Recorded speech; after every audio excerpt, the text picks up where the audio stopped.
Ipinahayag ni Senador J.V. Ejercito na hindi makatutulong sa bansa ang anumang pagpaplanong pabagsakin ng Administrasyong Duterte. Aniya, maliwanag naman na maraming Pilipino ang sumusuporta kay Pangulong Rodrigo Duterte at patunay nga dito ang resultang nagdaang eleksyon. May report naman si Joy Gumatay.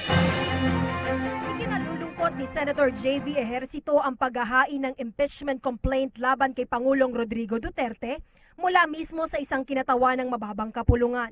Ayon sa mambabatas, hindi nakakatulong sa bansa ang pagpaplano ng pagpapatalsik sa presidente, kayong binigyan siya ng matinding suporta at malinaw na mandato ng taong bayan noong nagdaang eleksyon.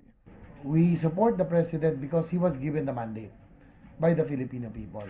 So we are supportive of this administration, but we still maintain our independence. No, if we see something irregular or we see something wrong, we will also criticize. Umaasa naman ang mambabatas na hindi tuluyang magiging hadlangang politika sa pagtutulong-tulungan ng mga opisyalis ng pamahalaan, lalo na ng dalawang pinakamataas na pinuno ng bansa. Dagdag pa ni Ejercito, ramdam na ramdam niya ang sinseridad ni Pangulong Duterte at Vice President Robredo sa pagsasagawa ng kanilang tungkulin sa taong bayan, kaya naman magiging mas mabilis ang paglaban sa mga problema ng bansa sa droga, kriminalidad at kahirapan kung masusolusyonan ang hindi pagkakaunawaan ng dalawang partido.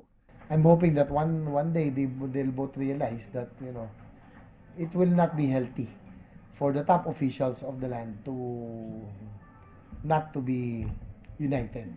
Binigyang diin naman ni Ejercito na sa kabila ng mga political imbalances sa Kongreso, mananatili siyang nakatutok sa kanyang mga priority projects tulad ng pagpagawa ng railway system sa Mindanao at ang pagbuo ng isang full-fledged housing department na tututok sa pagpagawa ng mga kinakailangang pabahay para sa mga Filipino informal settlers. Para sa PTV News, Joy Gumatay, Davao City.